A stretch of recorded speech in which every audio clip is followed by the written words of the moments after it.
A living human is made of a shell, pneuma, and soul. The undead are shells moved by wild pneuma, with no soul to tame it.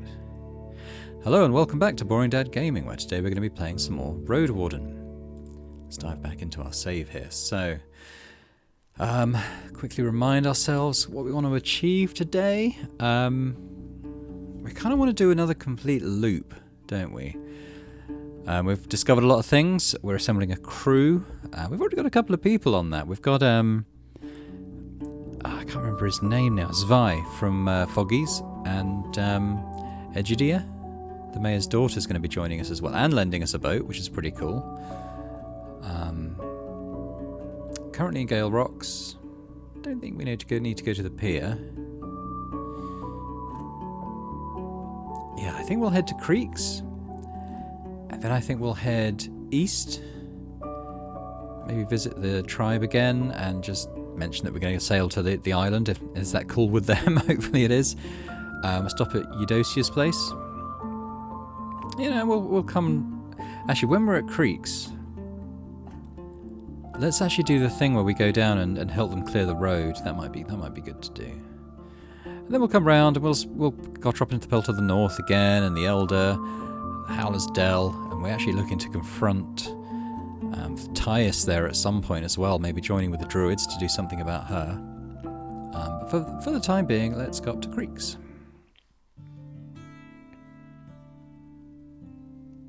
A guard leaning from the watchtower warmly welcomes you with a shout, though the wind distorts the words. So we could talk to Ela. He's preparing the planks for a simple tabletop. He waves to you with a chisel. Hi there, friend. See you've taken a liking to our village. Yeah, this is a friendly place. About the eastern path. I placed the sign just like you asked. He exhales and nods gently. Thanks, friend. I was thinking about it, and it may be a good opportunity for us to visit that mountain after all. There's lots to talk about, and there'll be even more in spring. Here. He hands you 2 dragomers that he already held in the pocket of his pants. I'm glad to see you got your senses back. Well, friend, thanks to your tales, the hunters and foragers feel more confident about the meadows from here to Foggies, and even beyond. When you have a day to spare, come here any morning. Is it still morning? I think it is. Ask our tribesfolk about a job for a road warden, unless it rains. You'll get 2 dragons and enough stew to fill your belly for a day of patrolling the roads and assisting us in our wagons. So, you know, the things you're meant to do anyway, I think he's told us that before. Maybe.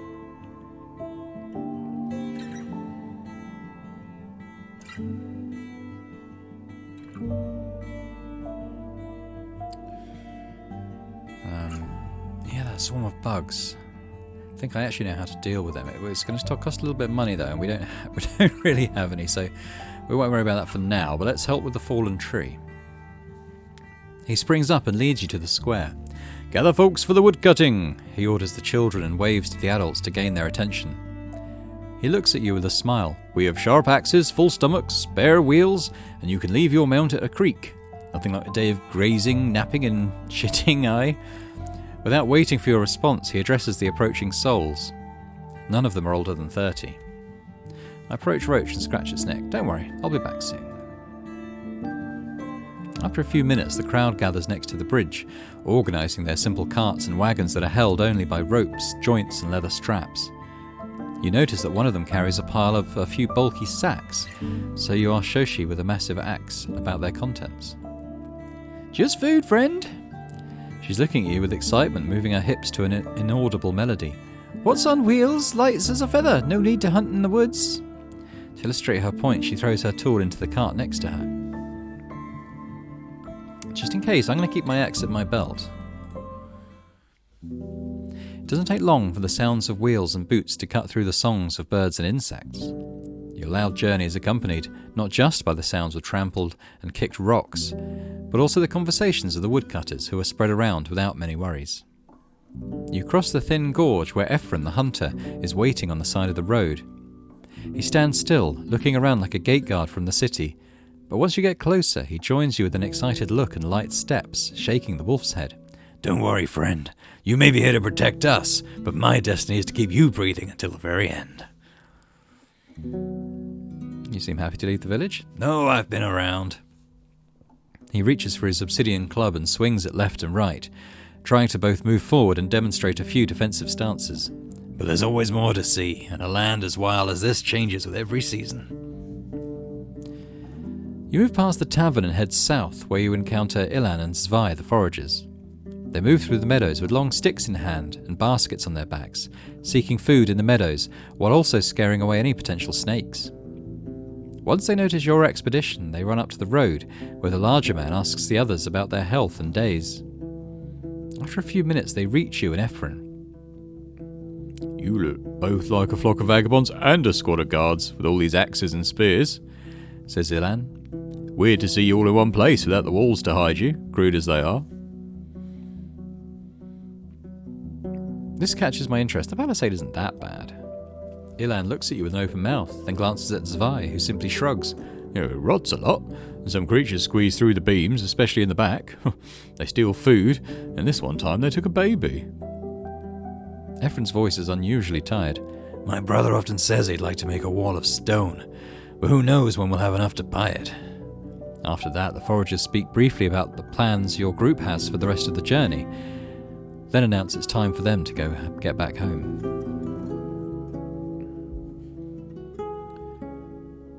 I wish them a safe walk.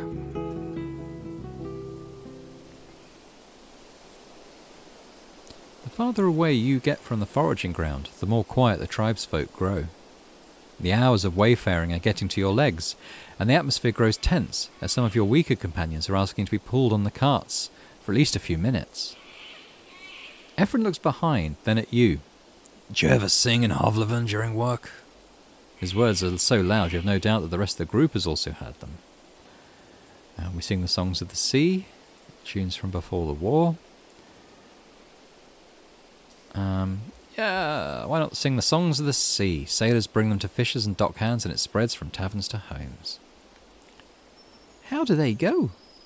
You recognise Shoshi's voice. You start with your favourite shanty, leading the group through the quick, repetitive melody as a lead, then giving them time to repeat the last few words.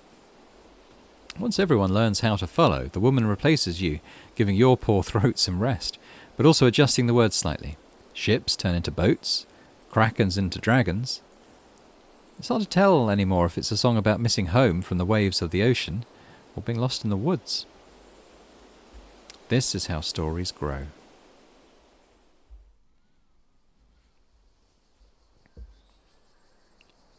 Oh, we've got some food. "We can eat here," declares the hunter as you approach the watchtower, and asks the people behind him to spread the news. The carts and travellers gather in the middle of the crossroads, forming a defensive circle, while some of the folks unpack food rations.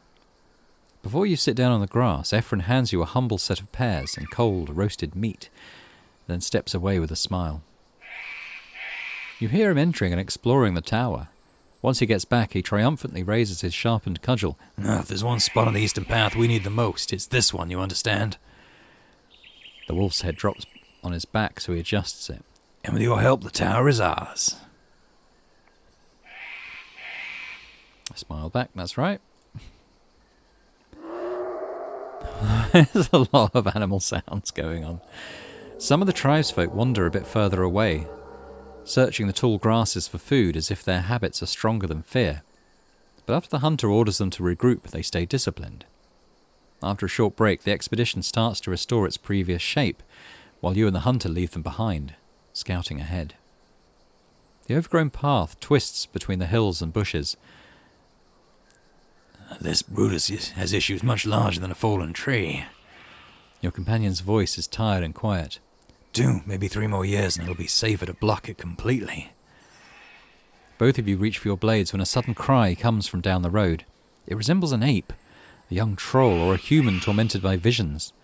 It lasts for a few breaths, and ends as abruptly as it started, but isn't followed by any attack or even footsteps. Stay here. I crawl my way up a hill and observe the area through the shrubs. You push away the leaves, and once again hear the cry. It comes from one of the goblins gathered at the side of the road, none of which looks in your direction. Their thick furs in shades of brown and black make you realise you've encountered the very same pack in this area before.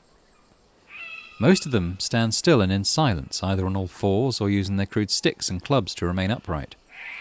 2, however, are hitting the ground with their fists and shaking the empty shell of yet another goblin. An elder covered with grey fur whose upper half is leaning against a tree, while the bottom half is a few feet away in a puddle of blood.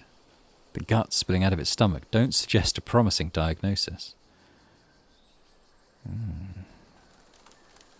Wow. You get back to Ephron, who's too focused on his cudgel to adjust the tilted wolf's head. So? Goblins, more than a dozen. They're mourning their dead leader. So it's been wailing? I didn't know they cared. I mean, they get caught by beasts as often as we do. He then frowns as if his words make him unsure. But after he shakes his head and adjusts his hat, his confident self returns. Well, there's more of them among the trees keeping watch. Let's gather a fair group of fighters and strike them first. What? There's no need to hurt them. They'll flee from our loud wheels in large numbers. And why would you care? His whisper gets louder and you catch a hint of disgust.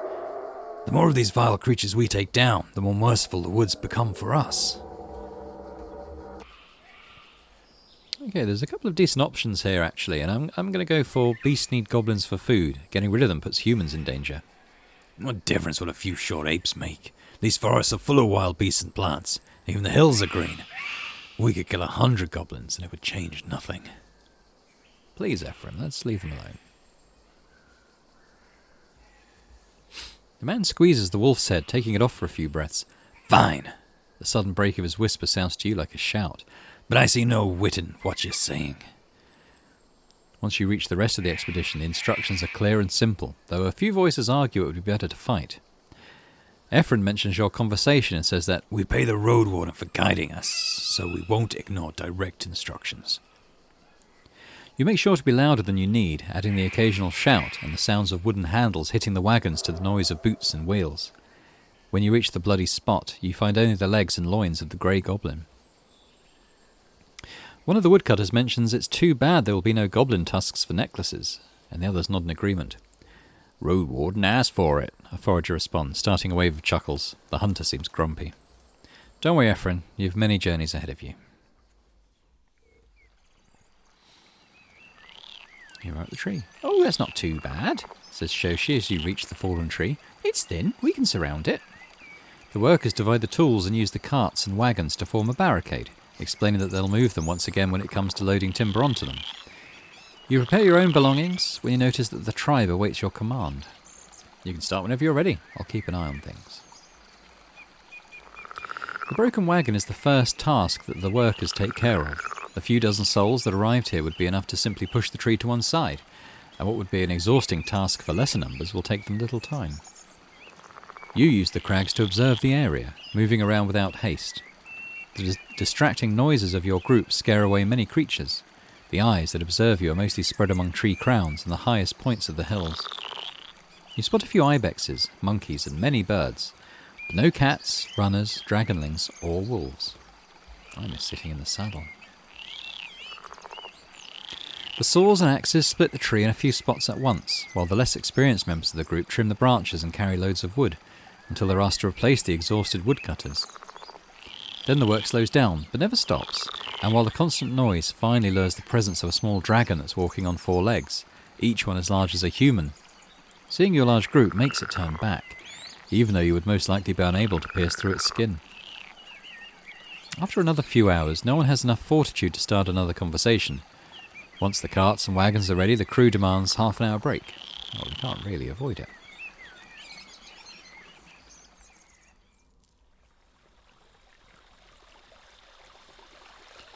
Lost some vitality. The road back is rough. The heavy blocks of wood require the dragging crew to take turns every few minutes or so, hoping that no one will be pushed to exhaustion.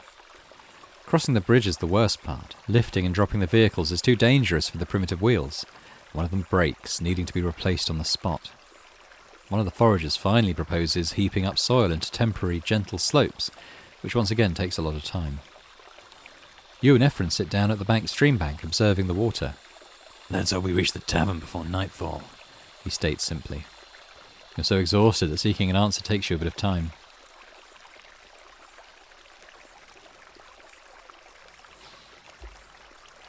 Where does this stream go? Oh, I don't know. The sea, maybe? I think it goes through the heart of the woods, but the terrain here is so uneven, I've no clue. Maybe it fills a big hole beneath the cave somewhere. Once you're ready for the rest of the journey, you really don't feel like getting on your feet. 5 dragons, huh? I mutter.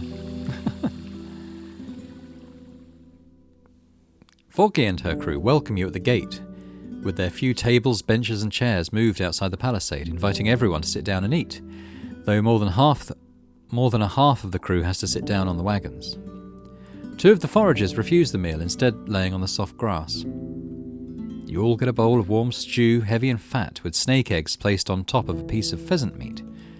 The vegetables are properly seasoned and juicy, though you'd love to have an extra pinch of salt. The worst part of the road is behind you, and while people remain quiet, they eat with enthusiasm. The tavern keeper approaches you and Ephraim. It may be dark, but you feel as if she's covering you with a devouring shadow. Well, loves, how was the road? Worth the effort? I try to keep the conversation going. While the hunter sighs, too tired to say a word, you indulge her appetite for gossip. You describe what you've seen, and as she scratches her large chin, she seems unsure what to say. So the real gloom is behind the tower, but even before it, we'd need more work. You chit-chat until Ephraim starts to wake up the napping workers with his boot. I smile at her. No time to waste, I guess.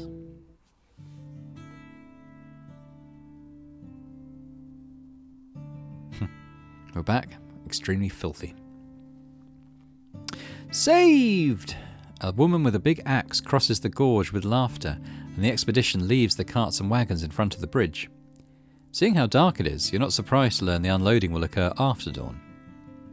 Not like anyone's going to steal it, says one of the foragers, though everyone makes sure to take the remaining food rations. We were lucky, but let's not tempt the beasts, says a hunter.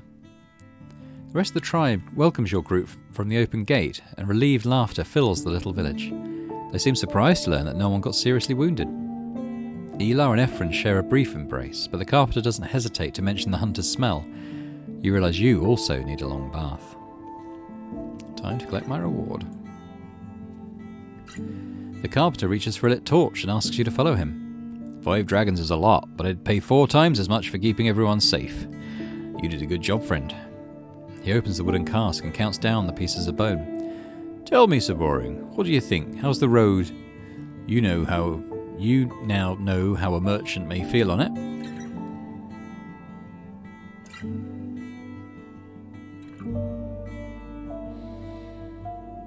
I wouldn't say it's shit. I'm going to say you realise I've seen many, many roads. There's nothing unique about this one. Protect it, and it'll be safer. Neglect it, and it will be lost. He gives you a long look and finally nods. His lips are pursed until they shape a sad smile. You're right, it was just one of many days in the wilderness for you. I often forget that there's a vast world outside of the peninsula. Maybe we can shape this small scrap of land with hard work. I wait patiently. The carpenter pauses for a long while, then starts to draw an invisible map on the workbench with his fingers, muttering to himself. Yes, he says slowly. You've already done more on the road than I've expected, friend. I dare say more than any outsider in this generation. The tribe can take it from here. He reaches for something resting on a log beneath the table, then turns towards you. You already received your pay, but maybe you'd like to take a hair pelt as a gift. Foggy doesn't need it, but you'll get a dragon or 2 for it in another village. You take a look at the fine fur and rolled it into a more mobile shape. Seeing how Elar observes you, you tell him to just ask. I can't figure out what pushed you to be this much of a help to us, friend. I know some of the things you see were just on your path, but others took a true risk. I'm going to say that Creeks is a lovely place, and I hope it succeeds. It is a nice place. His proud smile is followed by a victorious stance. Oh, it's one of a kind, eh? And living here is only going to get better. I'll put my whole life into making sure of that. He rests one hand on his stomach and reaches out to you with the other one. Come here in spring, another spring, or later. You'll see a real change on the peninsula. I shake his hand, I'm sure I will. His large hand is calloused, and even the brief touch is enough to notice the cuts and chopped off skin, signs of his amateurish labour. I doubt you'll find much more to do on this route, but if I turn out to be wrong, let me know. He then sits down on the stool and looks at his tools with a big smile. I'll see you later. So it is actually night time. We could maybe wash in the creek before bed. Get a little bit cleaner. There we go. And it says seek shelter. Can I not rest here?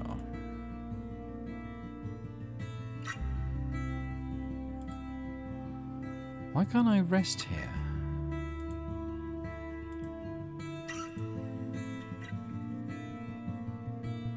Well, may as well talk to Ephraim as we're here. I need your help on High Island. It'll make us even. What am I, a fish? He emphasizes his question by grabbing his hat's jaw. I'm gonna kill you if you let me drown. Salt water tastes like pee. Before you ask him how much does he know about the taste of piss, he raises his voice proudly. You had my word and I'll be ready to answer your call, friend. Do you know of any creatures that live on High Island? How could I, friend? I haven't been there. He suddenly looks to the sky, raises his hand and starts to tap the top of the wolf's head. But the harpies, aye, they're common on the coast and on open waters. I saw them from Gale Rocks' beach. Rocks and sticks don't fly well when thrown upward. A bow would be a safer bet. I'll walk away. I've got a bow now. I'm a little bit confused as to why I can't... Oh, we were talking about the room. You want a sleeping spot from one of the hunters? She glances up at you with curiosity. Let us mourn first, stranger. The tribe isn't ready for new neighbours. I could really use a rest.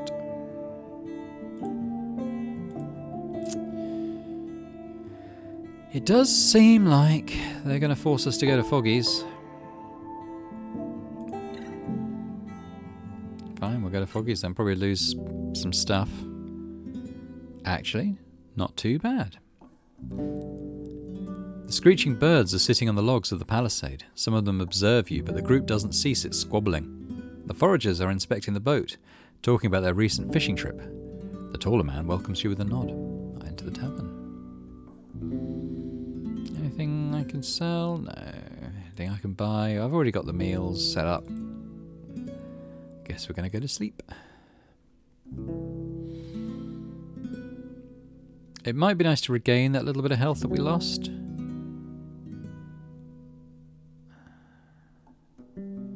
Yeah. One dragon bone. It's not a huge amount. Morning time. We'll take one of those free meals, please, Foggy. She stretches out her arm and grabs a bowl. Give me a moment. You sit down at the clean table.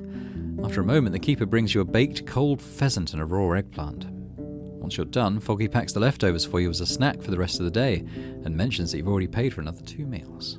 Very nice. Time for me to go. So we've got Ephraim now. That's 3 crew members. I don't think it's a huge boat, so I don't know how many more we could get. I'd like to speak to Dalet down here. She's a potential. And they've actually cleared the ruined village now, it looks like. But we're going to stick to the original plan. We're going to go to the tribe of the Green Mountain next and talk to them about heading out to High Island. So let's go do that.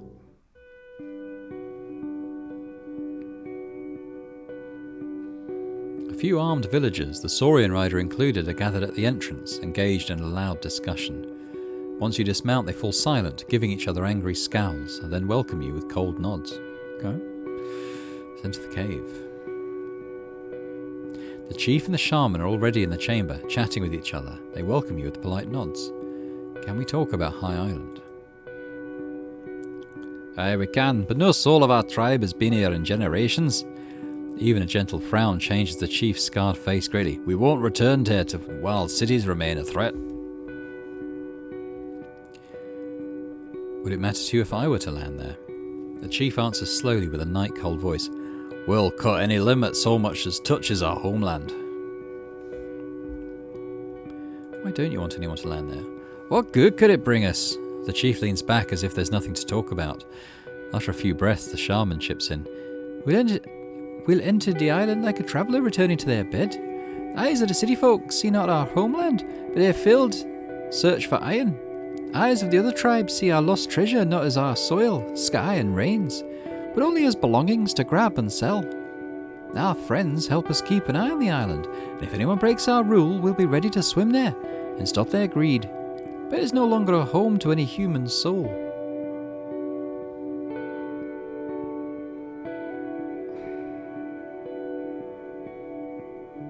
What's the story of the island? Gayani smiles and starts to speak in the old speech as if she's repeating the same tale for the 100th time, then chuckles. Once she shifts to the city tongue, she struggles at some points, but Cephas provides her with words and phrases or fills the gaps on his own. The Green Mountain, the life-giving volcano in the centre of the island, has been home to the tribe for longer than anyone can remember. As we're older than any of the 10 cities, though you doubt there are any ways to verify such a claim. The shaman spends a good few minutes describing the days of her ancestors. Through hardship, they managed to tame enough land to grow vegetables, and made a great chunk of the island their forest garden. After finding the iron and copper veins, they had enough tools and weapons to save their offspring from backbreaking labour. She's also eager to describe the deeds of many families and heroes, and the unique herbs with their beautiful names, but the chief asks her to move on.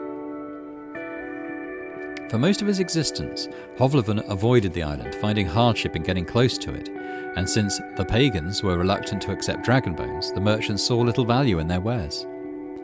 However, once the tribes of the peninsula noticed the growing supply of alloys used by the island folk in their fishes, the news reached the city.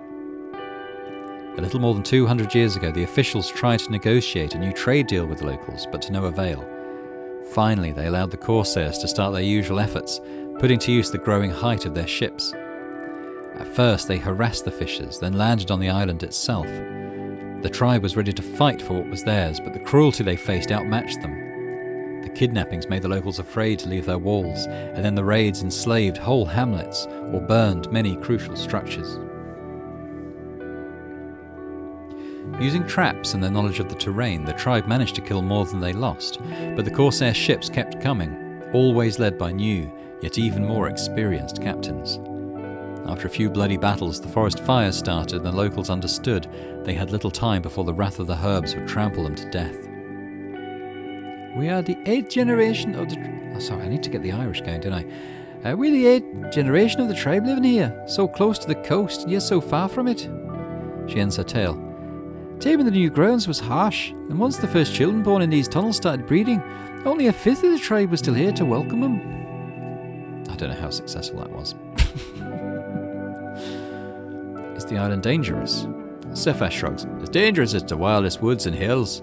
Its roads are no more, and spiders and ape men now live in our houses.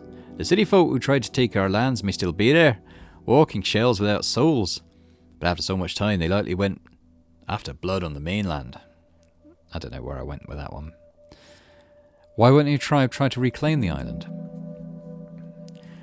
The root of our torment survived the plague, the invasion and disasters now known only to the oldest tales. Garni grabs a few small bones from the fabric beneath her and starts to roll them between the palms of her hands.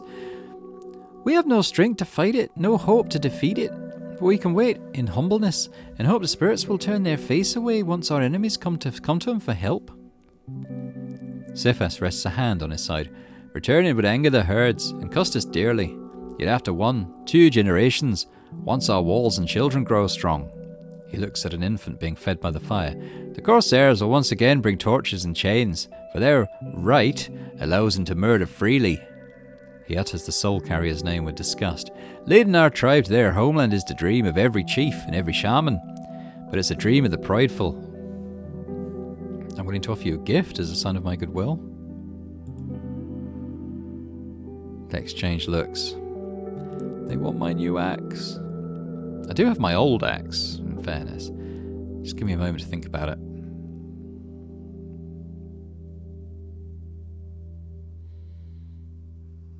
A few young people come in through the entrance behind your back, observing you and whispering to each other, then disappear once you and Cephas look in their direction.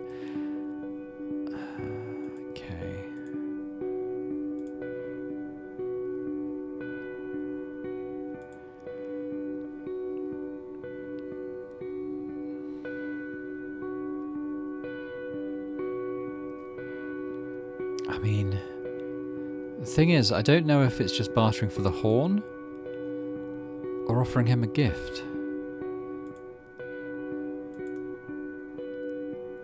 Ah, okay. We need no more blades, starts Gayani, but Cephas gestures for her to wait. Let me take a look. If the Roadwarden describes it rightly, a weapon such as this is a gem well worth a loud horn. She rolls her eyes but said nothing. You can see it outside. Finishing the transaction takes a good few minutes, since you have to get Roach. Show Cephas what you have. Gaiani refused to join you. Then return to the cave. And once the Saurian rider takes your gift, the other locals discuss their new possession enthusiastically. Right, okay. I don't know how successful that was. Did we even get the dragon horn? Don't think we did we? Right. Oh well. Alright, let's travel. We've got some time. Next stop would be Eudocia's place. We'll go down there.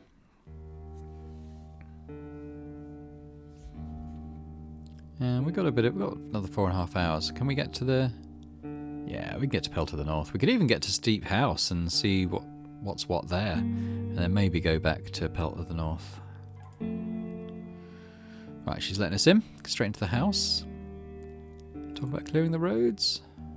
No.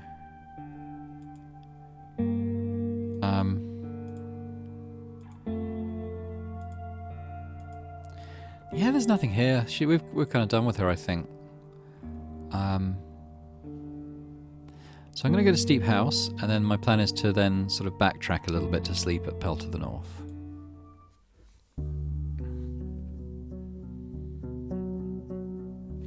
How much time do we have? 45 minutes, and that's exactly how much time it takes to Pell to the north. It could be a bit risky.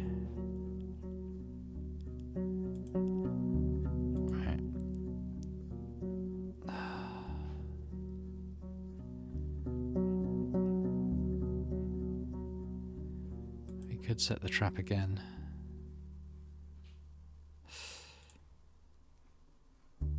I think we've cocked it. Oh, damn it.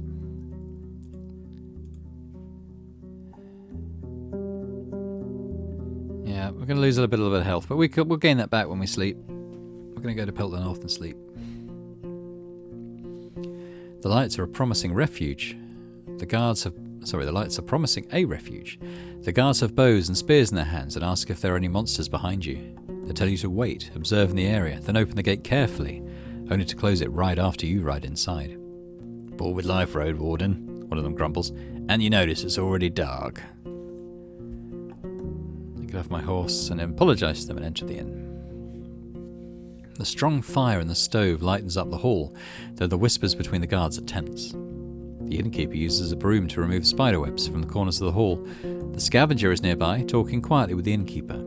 Julia is observing her sparse hair in the mirror, or rather, the back of a plate. Well, we do actually have stuff to say to them, so let's do that before we go to bed. Let's talk to Julia first.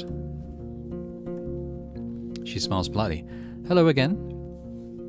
Tell her about High Island. Do you want to join my expedition? She gives you a long look. I mostly forgot about Asterion, and I've had my share of beasts already.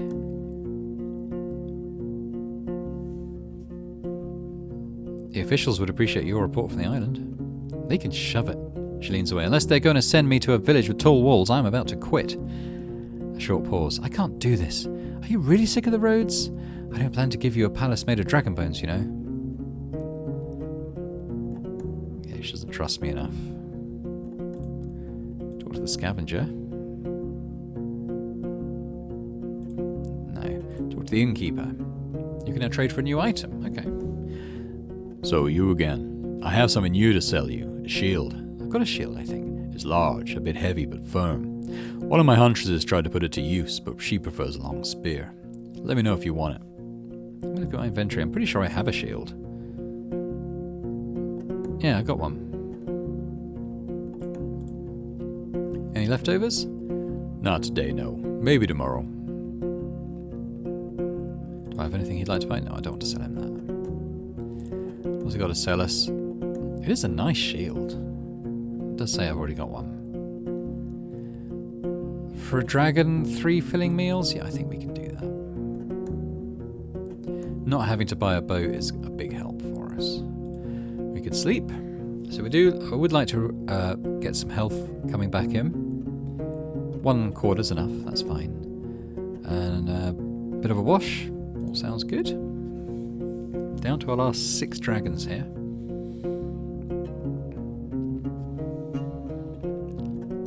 The small room is quiet and far away from unwanted eyes. You take a calm bath, rest on a soft mattress, look through the window and enjoy the minutes of safety. In the morning you find a stool with a large wooden plate bearing an aromatic breakfast, an eggplant soup, a bowl of pears and some crumbly biscuits. Downstairs the innkeeper is putting firewood into the stove and asks if you need anything. Any leftovers? No, that's all I need. Let's go. Before you leave the room, Layson knocks on the counter, drawing your eyes. So far, you've been rather useful. He looks into your eyes, though shortly. You may indeed make this place a bit crowdier. If you ever need a room, just go upstairs and save your pouch. I could have used that last night. I appreciate it. Thank you. Alright, well, we're going to talk to the guards. We could try throwing some cards at them first. We lost one. Great. We're going to ask Dalet about coming on our journey to High Island. What? She chuckles, but then matches your serious look. Tell me more. You share the gist of your plans as she's spreading the old stew on the ground to her boar's great joy. I put safety above adventure, she finally responds. But there is a way you could convince me. What's your price? 8 dragons and a few minutes in the saddle. Seeing your look, she giggles. What? I was about to ask you for 40 bones, but you're a friend of the inn. You know what you're doing, and I can look after myself. Alright, I've only got 6, so we will hire her, but we'll come back and do that later. We could forage berries for the innkeep.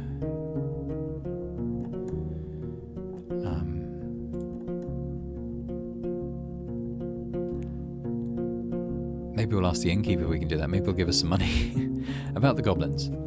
It's done. Most of the goblins are dead. Some are back in the forest. The loot wasn't that great, she sighs, though maybe we missed something under all the feces they left behind. Well, thanks to some magic, our wounded are fine. She pushes her hair away from her neck. But I still think the place should be burned. Can negotiate. 6 dragons in a few minutes and saddle. I've got 6, haven't I? I've got 5 now.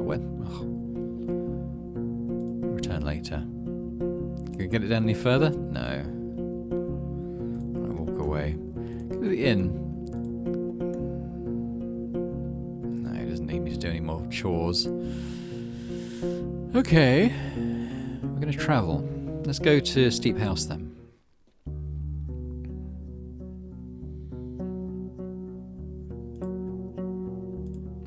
Nothing in the fish trap. Don't need to go in the river. Let's go in the goblin's lair. You return to the northwest corner of the village. The goblins may have been killed or chased off, but their smell is still around, so Roach is just as alert as it was the last time you were here. You tether it in the animal pen, the one with a single boulder, allowing it to graze on the struggling, dry grass. Just in case, you take your blade with you, but also the other pieces of equipment. You don't expect the creatures to move back, but who knows when the next scavenger will move in to feed on the remains of the pack.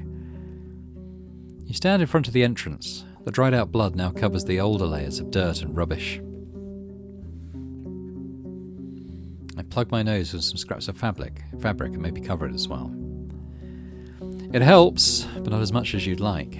When you find yourself surrounded by the chopped off shell parts, trash, bodily fluids and feces, your imagination fills in the blanks of the vague sensations.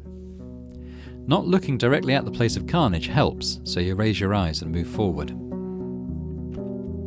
The building has 2 floors, with the upper one used to store straw and supplies. Since the roof's collapse, half of this place is covered with broken furniture, beams, bricks, planks, already overgrown by moss and fungi. The greenish pile makes you think of a side of a hill, though it's riddled with so many gaps that the light and rain can squeeze in between the debris. You try to avoid the puddles. Let's see what I can find. The lair is as crude as a rat's nest, yet escapes your words and senses. The sleeping spots are made of straw, scraps of clothes, feathers and moss, but are so old and clumped together that you doubt they are any softer than the rotting planks beneath them. The corners are filled with feces, and you don't think it would make any difference for the creatures to relieve themselves in the middle of the room. You see broken furniture and all sorts of rubbish with no specific shape nor a purpose you can identify, and a stack of bones and sharpened sticks taller than you are. It's nothing like the humble shelters that the families of apes build among the tree crowns.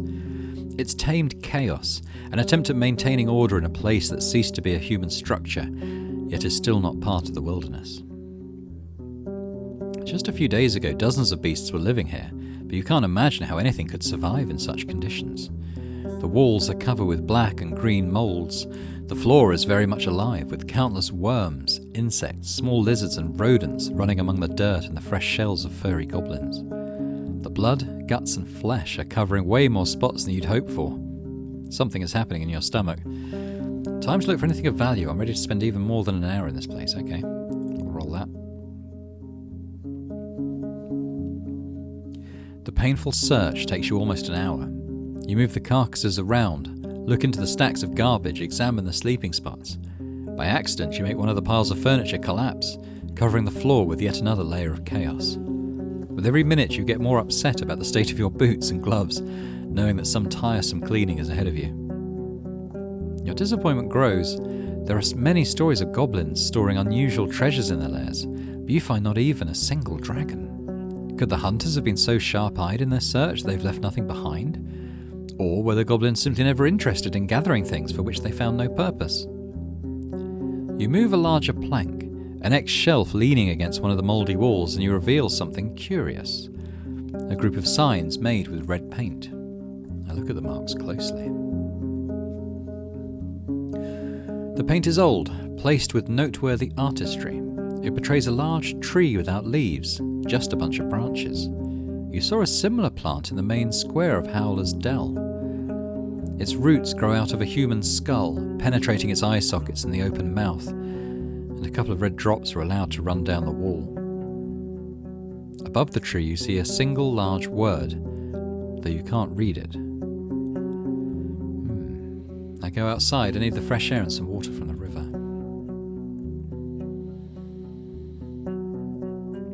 We could wash in the river. The living stream filled with fish and plants won't help you much. The oak ash soap, the teeth set and the perfume you own can help you get cleaner. I think we will do that. So 11 hours before dusk, the kelp forest reaches to the water surface. Surrounded by little creatures and the smell of river plants, you crouch by the bank and draw handfuls of water. I put on my clothes.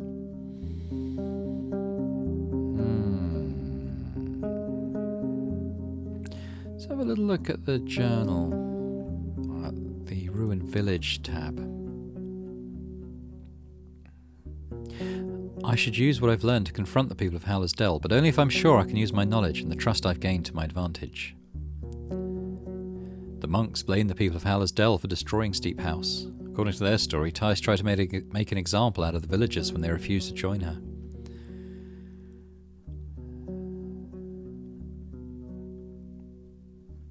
In the ruins I found a weird, threatening image of a dead tree growing from a human skull. I've seen a similar plant in the main square of Howler's Dell. Mysterious symptoms of an illness. Southern Gate was destroyed.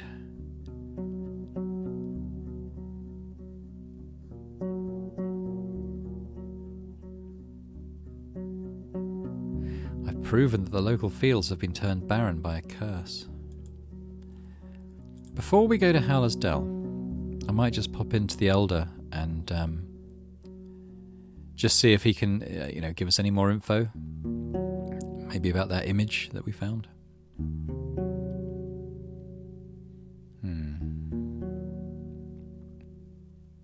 I wonder why you don't wear robes like the druids. I wear what I need, therefore what is needed of me. He speaks with pride. My ancestors knew that such paths lead to freedom. No empty gestures, but honesty, gratitude, and tranquility. He looks towards the north. Those left in the village are putting their hands into matters that fit the empty-hearted. Their petty clothes are but a costume, no better than the dress of a merchant or a pretty rock thrown into a lake. Don't really need those other responses. Okay. Well, is it time to go to Howler's? Could be.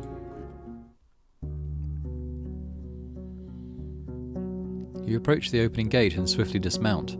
A guard approaches you, ready to take your mount to a stable. Good to see you. How are your journeys? Don't have time to talk. Out of my way. I smiled. The stable master shows up soon after you step away from Roach. His lips are thinned and he gives a longing glance towards the bridge. I smile. Don't you think I've done enough for the village to get some free hay? He looks at you in silence and smiles back at you, even if only politely. You may be right, Sir Boring. Don't worry about this anymore. He turns away and heads towards the brush that rests on a wooden beam. Issue solved. Oh dear. What are we going to do? What do the guards want me to do? Could get 3 dragons. Half a day. Time is a bit of a limited resource for me now. I'll say no.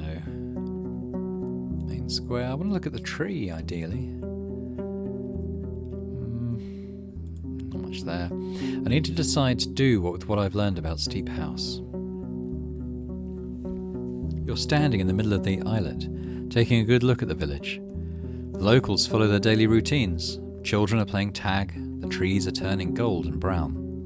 You listen to the humming creek and a singing old woman. Yet, you can see what's beneath all that, a home to raiders who led dozens of humans to their death. If you decide to act, you'll have only one shot at this. Starting a storm without the firm support of the locals will paint you as a threat.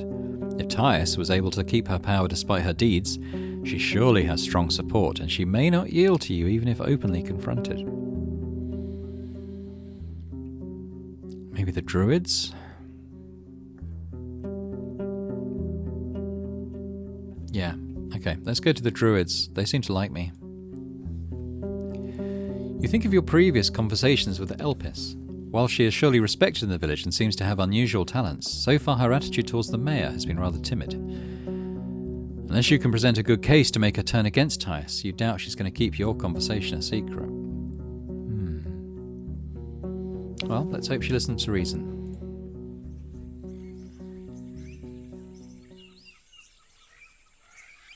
After some time, the two of you are wandering in the forest garden, the thumping of the druidess's staff as she disappears in the overwhelming noise. As she walks, disappears in the overwhelming noise. A few hunters and other druids are on the verge of sight, looking out for beasts. She finally breaks the silence. Why do you want to speak of Steep House? Before you left the village, the suspicious looks of the guards convinced you the mayor already knows about your stroll.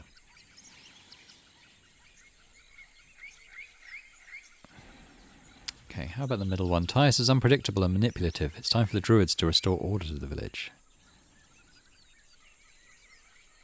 Or ambitious and cruel.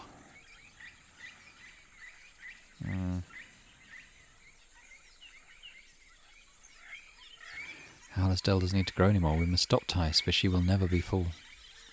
Yeah, I mean, that's something the druids were against as well. Maybe that's the one we choose.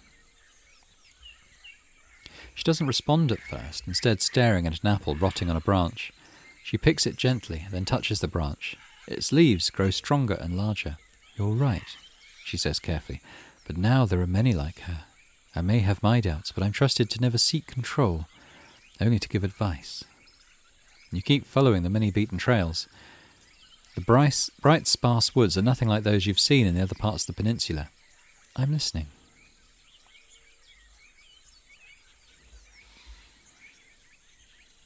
You must admit that what happened to the village was terrible. She slackens her pace. I must.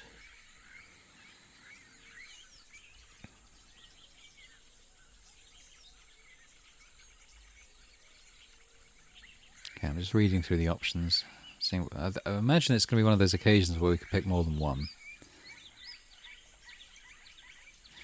I know the druids played a role. The village feels a curse to this day. As the gathering, we did not agree to the raid, but we agreed to protect our children, siblings and cousins during their strike, with Numa and advice. A long pause. After we breached the wall, Tyas forced us to keep pushing. Some elders were hurt, others caved in. Her voice cracks.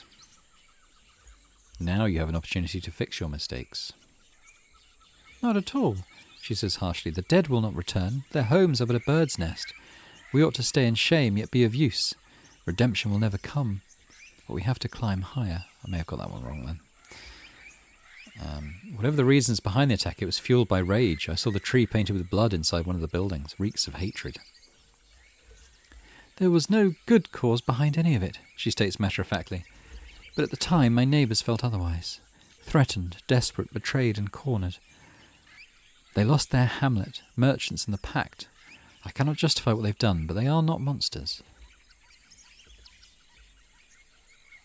Thais is planning to strike White Marshes next. How many villages does she need to destroy? You notice her surprised frown, but she doesn't respond. She leads you north, closer to the main road. You act as if your neighbours have acknowledged their deeds, but everyone treats it like a secret. The youngest generation isn't even aware of what happened. It was the elders from the cave last request before she left us. I'll spare you my wrath, she said, if you keep the children's hearts unstained until they reach a certain age. The forest speakers ought to help them find a lesson in your greed and cruelty. She stops in place, observing a red dotted mushroom. She crouches, digs it out with a knife and puts it into a sack. When Thais made the decision that this certain age would never come, I did not dare to oppose her. Our neighbours trusted her. I guess that's all I have to say. As you move forward, her staff rhythmically hits the ground. Do you really believe Thais can stay? That she won't cause further harm? She stops and observes the carcass of a hedgehog. Judging by the tracks, it was butchered by a badger. You could say it as if you have not added fuel to her plans. She pushes the shell with her staff, then turns towards you. Ever since you revealed the truth about the hamlet, my neighbours trust that she's leading them towards greater days. My judgment means even less now.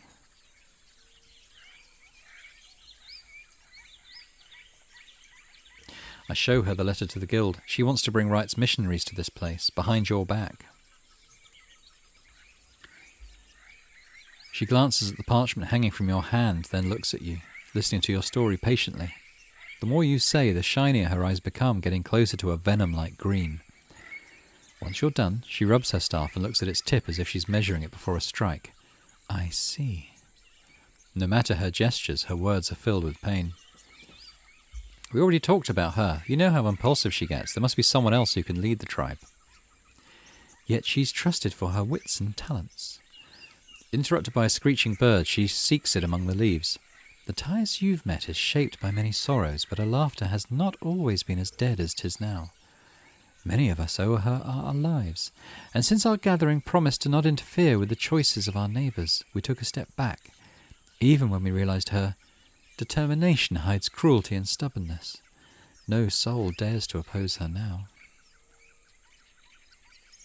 Your inaction helped her plans bloom. It's time to do something about the responsibility you carry. She hesitates. No one of us is free of guilt. There's not one who ought to be a leader. Only those who are trusted, either more or less. If we were to follow your word, we would replace one tyrant with another. Let's change the topic.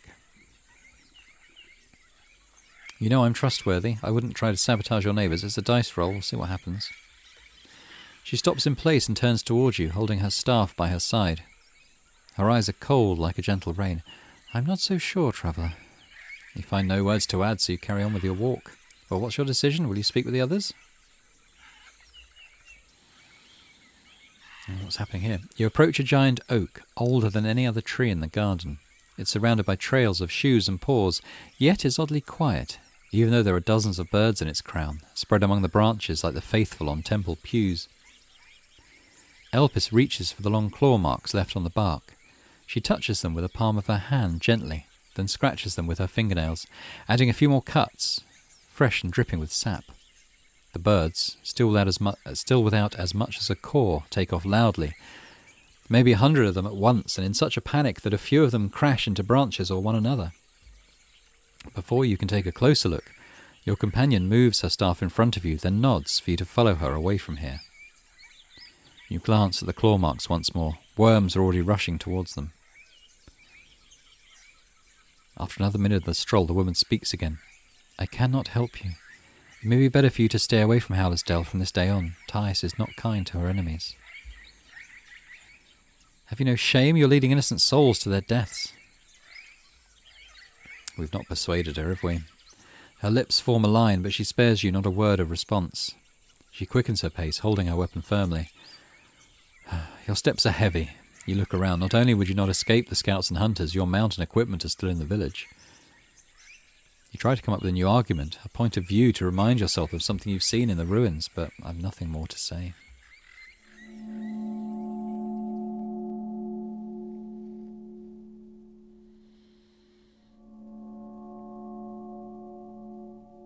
Soon after you enter the gates, you're welcomed by 5 guards led by the mayor herself. You have something to tell me, Forest Speaker? She asks your companion and spares you little more than a disdainful chuckle. You're led into Ape Ale and placed on a chair with a muscular hand keeping you in place. Elpis hides nothing, not even her own willingness to listen to your accusations. You follow the guards' faces. No matter what they hear, they obediently observe their boss, putting their trust in her decisions. Finally, the first kick reaches your stomach.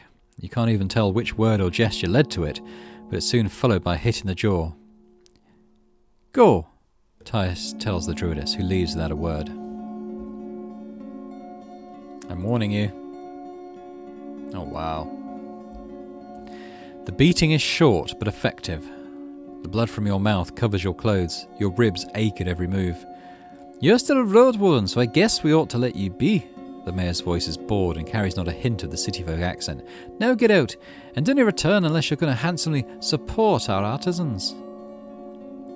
You place careful steps through the square, surrounded by whispers and worried looks. Your mount welcomes you with a hearty snort, but to you it sounds like mockery. Tasting iron, you wash your mouth and think of the last smirk formed on Tyus's wine-coloured lips. I won. I head to the gate and climb on the saddle. So much for Howler's Dell.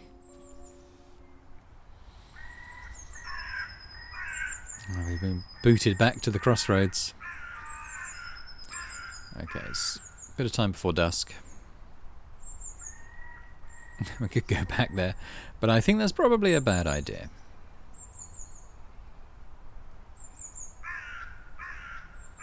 Maybe White Marshes. Let's have a quick look at our journal, actually. So, the ruined village, I suppose that's finished now, isn't it? The hidden pouch, that's White Marshes. Gather a crew we're doing, find the Roadwarden we know about.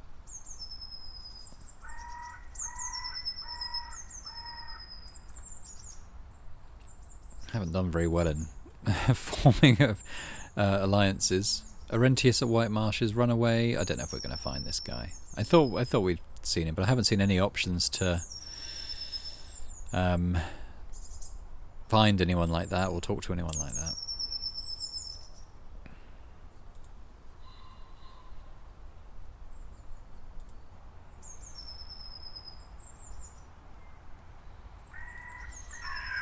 Still only got the 5 dragons, haven't I?